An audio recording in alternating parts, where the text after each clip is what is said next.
पाहत आहात Loksamiksha news network आणि या आहेत आजच्या सुपरफास्ट न्यूज। या बातमीपत्राचे प्रायोजक आहेत नंदिनी कलेक्शन, फक्त महिलांचे परिपूर्ण दालन, माऊली निवास, कल्याण मंडपमच्या बाजूस, यशोधन नगर, परभणी। नमस्कार, मी प्रभू दिपके लोकसमीक्षा न्यूज नेटवर्क मध्ये आपलं स्वागत करतो। आपण पाहत आहात परभणीचं एकमेव बातमीपत्र Loksamiksha superfast. Red apple exclusive MIDC परिसर परभणी। परभणी शहर महानगरपालिका निवडणुकीच्या प्रचाराची रणधुमाळी आता सुरू झालेली आहे। सर्वच पक्षाचे उमेदवार आणि नेते प्रचाराच्या कामाला जोमाने लागल्याचं दिसून येतं। मात्र या सगळ्या धामधुमीमध्ये देशातील सर्वात जुना असलेला काँग्रेस पक्ष मात्र सुस्त असल्याचं चित्र समोर येतंय। काँग्रेसचे परभणीतल्या शनिवार बाजार इथं राजीव भवन या नावानं पक्षाचं कार्यालय आहे। या कार्यालयातूनच गेल्या अनेक वर्षापासून परभणी शहराचा व जिल्ह्याचा कारभार पाहिला गेलाय। मोठी परंपरा असलेल्या काँग्रेस पक्षाचा हे राजीव भवन कार्यालय मात्र महापालिका निवडणुकीच्या धामधुमीमध्ये शुकशुकाट असल्याचं दिसून येतंय। एकेकाळी परभणी नगरपालिका व महापालिकेवर एकहाती सत्ता असणाऱ्या काँग्रेस पक्षाच्या कार्यालयाला कुलूप पाहून अनेक शंका व्यक्त होत आहेत। यावरूनच काँग्रेस पक्ष अद्यापही सजग झालेला नाही। त्यांनी त्यांचा आळस झटकला नाही की प्रमुख नेते गेल्यामुळे उर्वरित पदाधिकाऱ्यांना मरगळ आली आहे की काय असे बोलले जाते। याकडे काँग्रेसच्या नेतृत्वानं गांभीर्याने पाहावं आणि आगामी काळात हे कार्यालय काँग्रेस पदाधिकारी, कार्यकर्ते व नागरिकांसाठी खुलं करावं अशी अपेक्षा अनेक नागरिकांनी लोकसमीक्षाशी बोलताना व्यक्त केली आहे। एकेकाळचा बलाढ्य असलेला काँग्रेस पक्ष आता तसा राहिलेला नाहीये। परभणीत तर काँग्रेसची फारच दयनीय अवस्था झाली। त्यांच्या 28 पैकी 10 उमेदवार मुस्लिम आहेत आणि उर्वरित उमेदवार हे नातेवाईक आहेत असा आरोप करत मुस्लिम समाजानं राजकीय नेतृत्व मिळवण्यासाठी आणि संविधान संरक्षणासाठी वंचित बहुजन आघाडीला मतदान करावं असं आवाहन अॅडव्होकेट प्रकाश आंबेडकर यांनी केलंय। परभणी महापालिका निवडणुकीतील वंचित बहुजन आघाडीच्या उमेदवारांच्या प्रचारार्थ ते राहुल नगर परिसरातील मैदानामध्ये आयोजित प्रचार सभेत बोलत होते। यावेळी वंचित बहुजन आघाडीचे नगरसेवक पदाचे सर्व उमेदवार, शहराध्यक्ष मुदशीर आसरा व पक्षाचे पदाधिकारी उपस्थित होते। परभणीत या महापालिका निवडणुकीत सर्व राजकीय पक्ष एकत्र येतील असा अंदाज देखील आंबेडकर यांनी व्यक्त केलाय। तर वंचित समूहाला नेतृत्व मिळवण्यासाठी मतदानाच्या माध्यमातून योग्य उमेदवार निवडण्याची संधी मिळाली। ही संधी साधून वंचित बहुजन आघाडीच्या उमेदवारांना विजयी करा असं आवाहन देखील अॅडव्होकेट प्रकाश आंबेडकर यांनी केलंय। महानगरपालिका निवडणुकीच्या प्रचारार्थ राज्याचे मुख्यमंत्री देवेंद्र फडणवीस हे उद्या 5 जानेवारी रोजी परभणीच्या दौऱ्यावर येत आहेत। त्यांच्या सभेची जय्यत तयारी झाली असून वसमत रस्त्यावरील विष्णुजिलिंग मैदानामध्ये त्यांची सभा होणार असल्याची माहिती देण्यात आली आहे। या सभेसाठी जिल्ह्याच्या पालकमंत्री मेघना बोर्डीकर, जिल्हाध्यक्ष सुरेश भुमरे, महानगराध्यक्ष शिवाजी भरोसे यांच्यासह भाजपचे पदाधिकारी व कार्यकर्ते जोमानं कामाला लागल्याचं दिसून येतंय। तर निवडणुकीच्या पहिल्याच टप्प्यात मुख्यमंत्री देवेंद्र फडणवीस यांची सभा होणार असल्यामुळे भाजपच्या उमेदवारांमध्ये चैतन्य संचारल्याचं दिसून आलंय। पूर्णा तालुक्यातल्या एरंडेश्वर येथील 25 वर्षीय धनंजय अनंत काळे या युवकानं डॉक्टर होण्याचं स्वप्न उराशी बाळगून पुणे इथं जात वैद्यकीय शिक्षण घेतलं। त्याचबरोबर पुणे इथं त्याने वैद्यकीय सेवा देखील सुरू केली। मात्र एका परीक्षेच्या निमित्तानं तो जालना इथं आला असता त्या ठिकाणी दुर्दैवी अपघातामध्ये त्याचा ब्रेन डेड झाला। त्यानंतर त्यांच्या कुटुंबियांनी त्याचं अवयवदान करण्याचा निर्णय घेतला। या निर्णयामुळे तब्बल 6 रुग्णांना जीवदान मिळाले। नवीन वर्षाच्या पहिल्याच दिवशी जालना ते पुणे ग्रीन कॉरिडॉर तयार करून अवयवदानाची ही प्रक्रिया पूर्ण करण्यात आली। धनंजय हा पुणे इथं BHMSचं शिक्षण घेऊन तिथंच खासगी प्रॅक्टिस करत होता। एका परीक्षेसाठी तो 3 दिवसापूर्वी जालना इथं दुचाकीवर गेला होता। परीक्षा झाल्यानंतर तो परत पुण्याकडे जाण्यासाठी निघाला असता छत्रपती संभाजीनगर चौफुलीजवळ एका अपघातामध्ये वाहनाच्या धडकेत तो गंभीर जखमी झाला होता। त्यानंतर डॉक्टरांनी त्याचा ब्रेन डेड झाल्याचं घोषित केलं। सततचे दवाखाने करून कंटाळलात? आता शेवटचा उपाय। डॉक्टर गोविंद कामटे यांचे बालाजी आयुर्वेदिक निसर्गोपचार केंद्राला भेट द्या। शुगर, मूळव्याध, ॲलर्जी, सोरायसिस, गजकर्ण, दमा, लठ्ठपणा, गुडघेदुखी, कंबरदुखी, वात, गाठीचे आजार, लकवा, केस गळणे, मूतखडा, सफेद डाग यांसारख्या जुनाट आजारांवर खात्रीशीर उपचार केले जातात। दारू सोडवण्यासाठी विशेष उपचार उपलब्ध। संपर्क डॉक्टर गोविंद कामटे, आयुर्वेद विद्याविशारद, बालाजी आयुर्वेदिक निसर्गोपचार केंद्र, तलाठी कार्यालयाच्या बाजूला, वसमत रोड, परभणी। संपर्क 9921691008। अखिल भारतीय मराठी पत्रकार परिषद संलग्न पाथरी तालुका मराठी पत्रकार संघाची सन 2026 ते 28 ची नूतन तालुका कार्यकारिणी सर्वानुमते घोषित करण्यात आली. तालुकाध्यक्ष म्हणून गणेश दत्ती यांची निवड करण्यात आली असून यासाठी मराठी पत्रकार परिषदेचे राज्य सरचिटणीस प्राचार्य सुरेश नाईकवाड यांच्या अध्यक्षतेखाली पाथरीच्या विश्रामगृहात बैठक संपन्न झाली. यावेळी प्रदेश कार्यकारिणी सदस्य राजू हट्टेकर, परभणी जिल्हा मराठी पत्रकार संघाचे अध्यक्ष प्रभू दिपके, कार्याध्यक्ष लक्ष्मण मानोडीकर, उपाध्यक्ष किरण घुमरे, ज्येष्ठ पत्रकार विठ्ठलराव वडकुदे यांची उपस्थिती होती. यावेळी पाथरी तालुका अध्यक्ष म्हणून गणेश दत्ती यांची बिनविरोध निवड करण्यात आली. तर सचिव म्हणून मुरलीधर गोंगे, उपाध्यक्ष विठ्ठल प्रधान, कोषाध्यक्ष दत्ता उफाडे, सहकोषाध्यक्ष शिवाजी इंगळे, सल्लागार ॲडव्होकेट श्रीपांत कोंद, सहसचिव उद्धवराव इंगळे, जिल्हा सदस्य धनंजय आडसकर, तर पत्रकार संघाचे जिल्हा प्रतिनिधी म्हणून किरण घुमरे पाटील, संघटक अशोक नवघरे, सदस्य लक्ष्मण उजगरे, बाबा दाढेल, मनोज भदरगे, शेख जलील यांची बिनविरोध निवड जाहीर करण्यात आली आहे. महापालिका निवडणुकीच्या पार्श्वभूमीवर होणारा काळा पैशाचा वापर रोखण्यासाठी आयकर विभाग देखील अलर्ट मोडवर आलाय. मराठवाड्यातील 5 महापालिकांच्या निवडणूक प्रक्रियेमध्ये काळा पैसा, मौल्यवान वस्तू किंवा अवैध आर्थिक व्यवहाराचा वापर रोखण्यासाठी भरारी पथकांची नियुक्ती करण्यात आलेली आहे. या पथकाद्वारे रोख स्वरूपात होणारे व्यवहार व पैशाच्या वाहतुकीवर नजर ठेवली जाणार असून या संदर्भात सोशल मीडियाद्वारे तक्रारी स्वीकारल्या जाणार आहेत.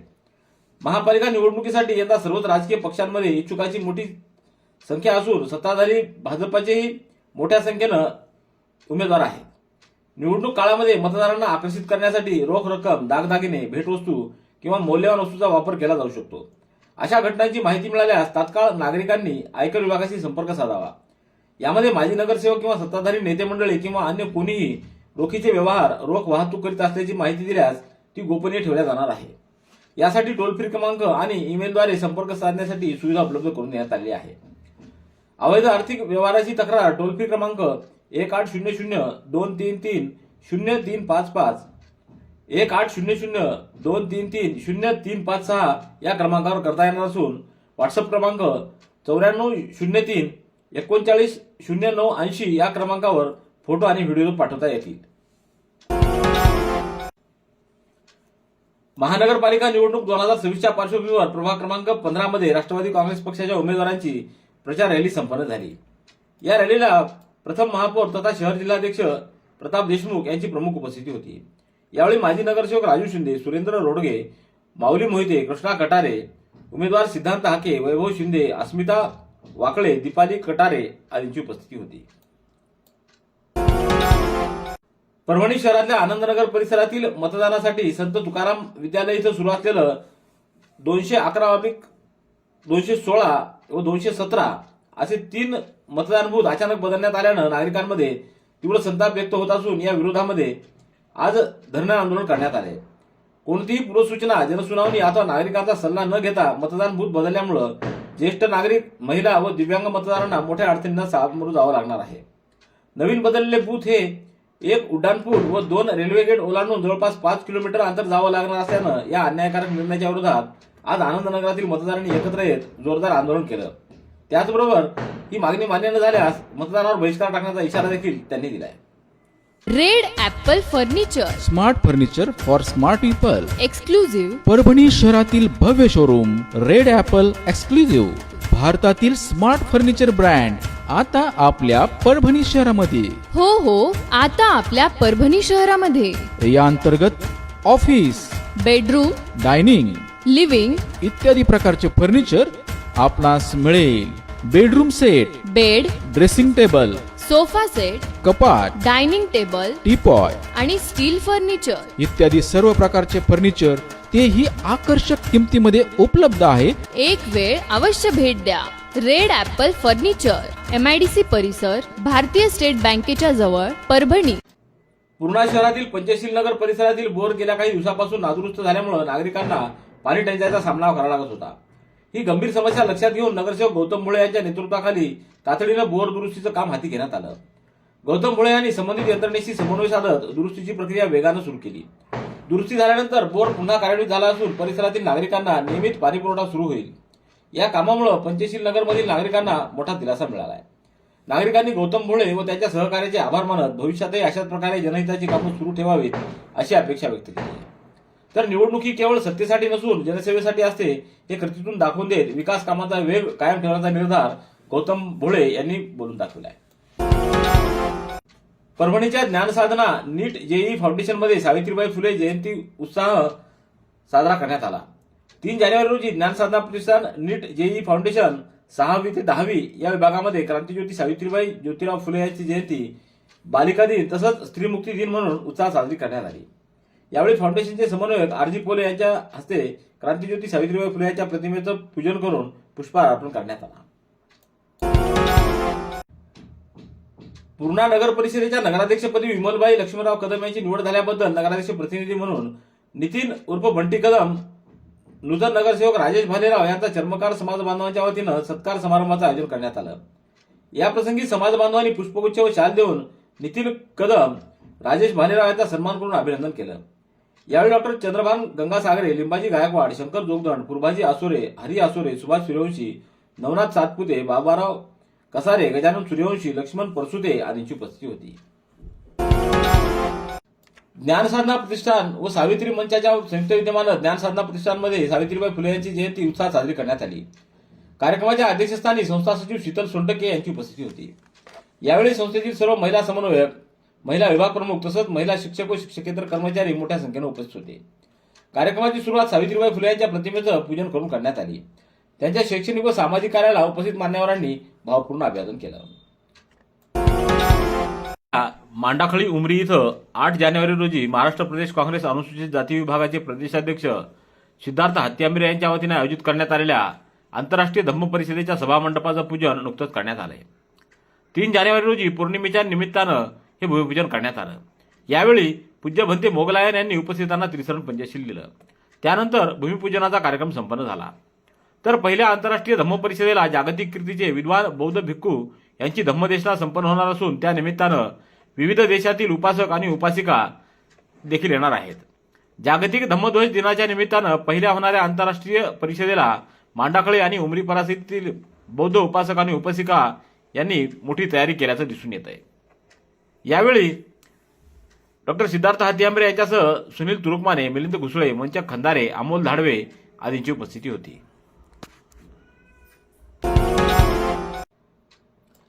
रूढी परंपरेत जखडून ठेवलेल्या स्त्रियांना शिक्षणाची दारं खुली करून देणाऱ्या क्रांतीज्योती सावित्रीबाई फुले यांच्या त्यागाची व कार्याची जाणीव आजही स्त्रियांनी ठेवणं गरजेचं असल्याची भावना सामाजिक कार्यकर्ते कीर्तिकुमार बुरांडे यांनी बोलून दाखवली.